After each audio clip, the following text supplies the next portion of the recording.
Hello dear students, आज हम chapter 6 lines and angles and chapter 7 triangles में आई हुई सभी इम्पॉर्टेंट रिजल्ट को डिस्कस करेंगे और समझेंगे। रैखिक युग्म लीनियर पेयर।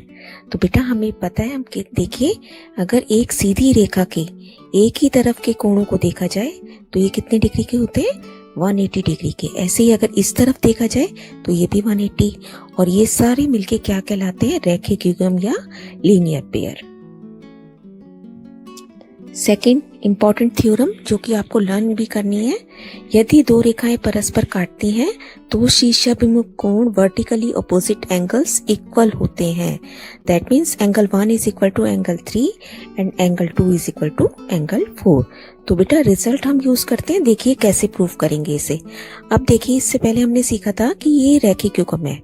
अगर 1 और 4 को आप देखें कंबाइन करके तो ये CD के एक तरफ बन रहे हैं, दैट मीन्स 1 + 4 इज 180।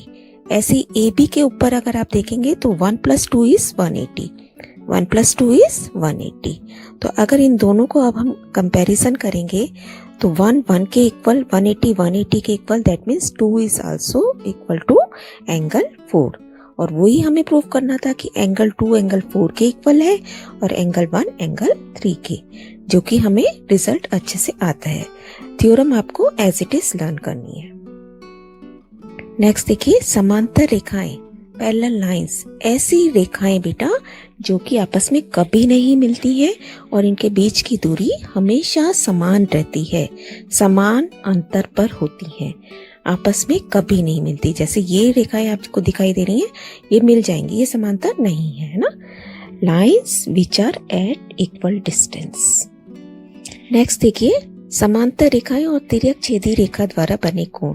तो हमारे को दो समांतर रेखाएं हमारे पास होती हैं, 2 3, और एक रेखा उन्हें काटती है जिसे हम तिर्यक रेखा या ट्रांसवर्सल लाइन बोलते हैं।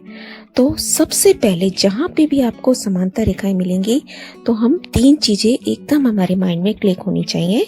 संगत कोण, देखिए संगत, संग संग है ना, जैसे आप कहते हैं ना संग संग, हम साथ साथ चल रहे हैं।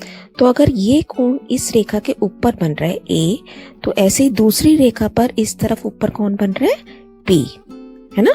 दैट मीन्स ये एंगल कैसे कहलाएंगे, संगत या कॉरस्पॉन्डिंग, उसके कॉरस्पॉन्डिंग है ये। A is equal to P। ऐसे ही अगर D नीचे है इस तरफ तो इधर इसके इस तरफ नीचे कौन है, angle S। So D is equal to S, B will be equal to Q and C will be equal to R। और ऐसे कोण क्या कहलाते हैं, संगत या कॉरस्पॉन्डिंग। नेक्स्ट देखिए अगर रेखाएं समांतर हों और तिर्यक छेदी रेखा काटे तो अंतः एकांतर कोण बराबर होते हैं। Alternate interior angles are equal. वो कैसे होते हैं, B एक छोड़ के, अंतः एकांतर, एक अंतर, एक के अंतर पर, यानी कि B से अगर आप चलेंगे, अंत है, एक तो अंदर जाना है आपको और एक छोड़ना है। B से अगर आप चले, इस तरफ से चले तो इसे छोड़ देंगे और इधर आ जाएंगे, B will be equal to R। और ऐसी D से अगर आप इधर छोड़ेंगे इसको तो P पे पहुंचेंगे, D will be equal to P। और इनमें आपको Z बनता हुआ दिखाई देता है ना, पता ही है आपको।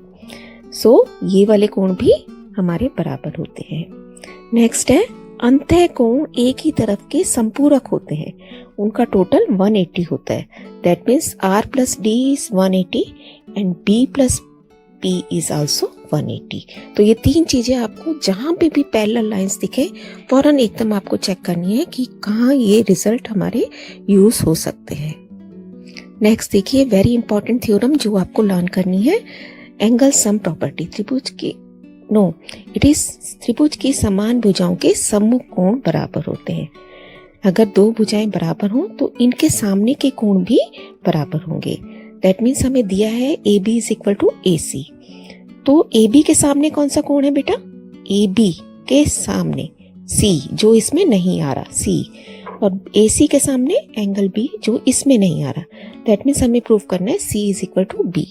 तो हम क्या करेंगे, इस ट्रायंगल को हमने 2 हिस्सों में डिवाइड कर लिया और इसके लिए हमने जो ये ऊपर का इसका शीर्ष था A, इस कोण का समद्वि भाजन करना है बेटे।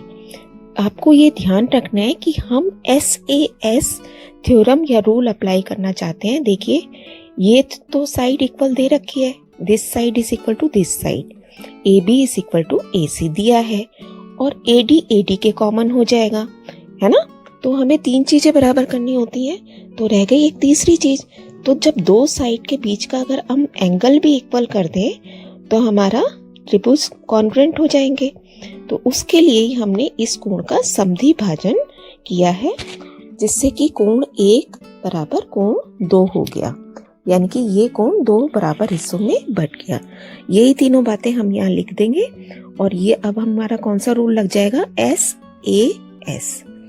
SAS कॉन्ग्रुएंसी रूल से दोनों त्रिभुज सर्वांगसम हो गए और सर्वांगसम होने की वजह से जो बाकी के पार्ट्स हैं वो भी बराबर हो जाते हैं। That means angle C is equal to angle B CPCT से। नेक्स्ट, एंगल सम प्रॉपर्टी, त्रिभुज के तीनों कोणों का योग 180 डिग्री होता है। तो बहुत बार आप ये थ्योरम समझ चुके हैं और इसको आपको एज इट इज लर्न करना है। इसमें हम एक पैरेलल लाइन ड्रॉ करते हैं और अल्टरनेट इंटीरियर और लीनियर पेयर की हेल्प से हम इस थ्योरम को प्रूव कर देते हैं। नेक्स्ट, त्रिभुज का बहिष्कोण अंतः अभिमुख कोणों के योग के बराबर होता है।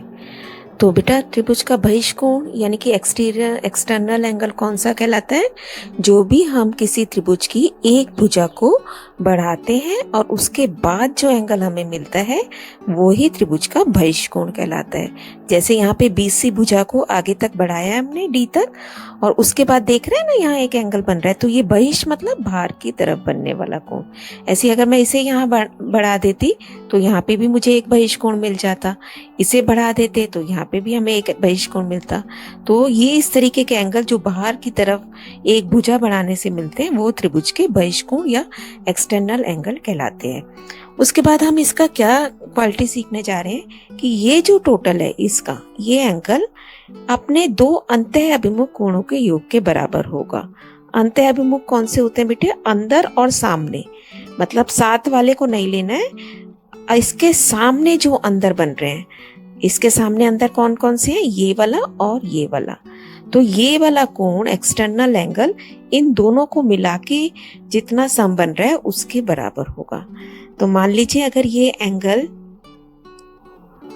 50 डिग्री का है और ये एक एंगल हमें 20 डिग्री का दे रखा है, तो ये वाला एंगल हमें सीधा हम बता सकेंगे कि ये कितने डिग्री का है, 30 का, क्योंकि 30 और 20 मिला के ही तो हमारा ये 50 का बना ना। इसका मतलब अगर हमें दोनों इनमें से कोई भी चीज पता होगी तो हम इजीली पता लगा सकते हैं। अगर हमें यहाँ नहीं पता और ये दोनों एंगल दिए गए होते तब हम ये कह देते सीधा कि जो एंगल ACD है ये 50 डिग्री का है ना। तो फाइनली हमारे पास क्या प्रूफ आया कि external angle that is ACD is equal to angle A plus angle B। अपने साथ वाले को नहीं लेना, साथ वाला तो आपको पता है रैखिक युग्म बना रहा है ना, तो ये किसके बराबर होगा, अंदर के अभिमुख कोणों के योग के बराबर। ऑल द बेस्ट बेटा, स्टे ब्लेस्ड।